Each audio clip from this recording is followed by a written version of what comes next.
Right, we've got 10 minutes before I need to turn this camera off and start getting dinner ready for Holly and my 18-month-year-old. Right, we've got 10 minutes before I need to turn the camera off and start making dinner for my wife and my 18-month-old son. Always try and put the important stuff in the first 30 seconds of the video. So here it is. You do not need to change your workout routine every 4 weeks. In fact, you don't need to change your workout routine every few months. In fact, you might do some exercises for years before you change them up. There we go. That's it. That's basically the crux of this video. If you don't want to hear about why, if you don't want to hear about why that is the case, why it matters, why it's important, and why you're not making any progress, if you are changing those up, then you can switch off, change channel, move to the next video. Just make sure to leave a like as you leave. For those of you that are still here, we've got about 8.5 minutes. I understand the temptation to change up exercises, because let's be honest, for the most part, effective training is quite boring. It's quite dull. It's monotonous. It's doing the same handful of exercises over and over and over and over again. I understand the temptation to change up exercises. It's exciting, it's interesting.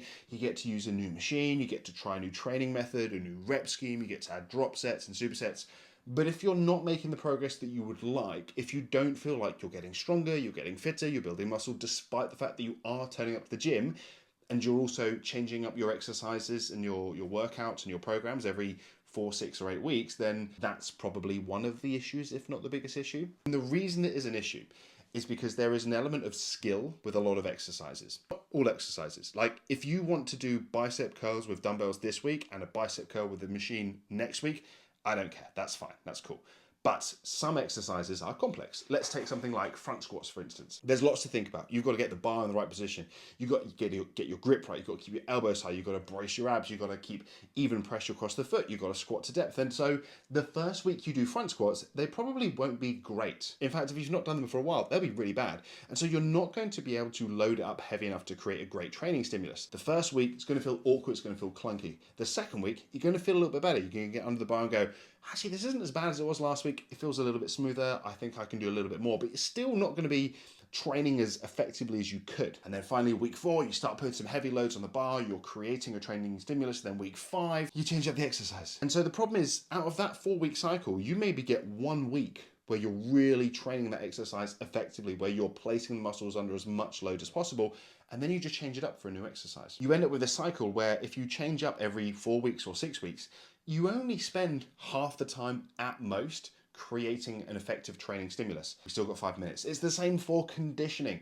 If you use something like a skio, one of those funny pull-down machines. You know what a skio is. If not, Google it. The first time you do it, like your triceps are going to blow up, the movement's going to feel clunky, you're going to feel awkward, it's going to be difficult. Week 2, week 3, you start to feel like you're getting a rhythm. Week 4, you put out some good times. Week 5, you switch to a rowing machine, same problem. You're not creating enough of a stimulus to get fitter because the first few weeks, understandably, you're learning how to do the exercise. So in my mind, when I'm programming for myself or clients, if it's a big complex movement, whether we're talking about cardio work or strength training, you don't need to change it up. Even if it feels like you're not making any progress, even if for 4 weeks you lift the same weight for the same reps, if it's an effective exercise, if it works the muscles that you're trying to work, keep at it.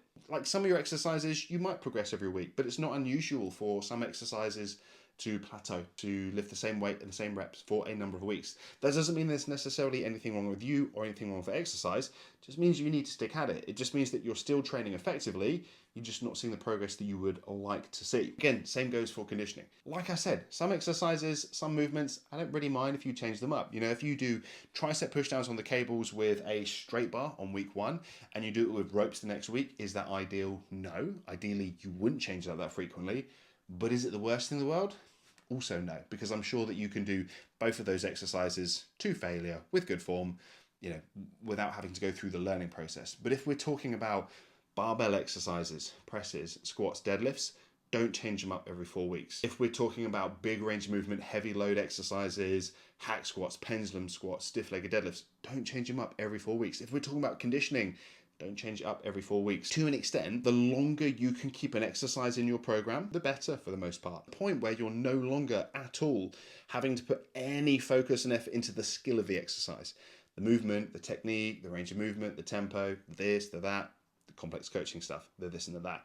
And so every ounce of effort is just driven into loading that exercise up rather than how do I do that exercise. You've got to commit to the process. You've got to remove yourself from needing something new to keep you going to the gym, because it's just defeating the purpose of training. You're going to the gym to create an adaptation. You're going to the gym to get stronger, to build muscle, to get fitter.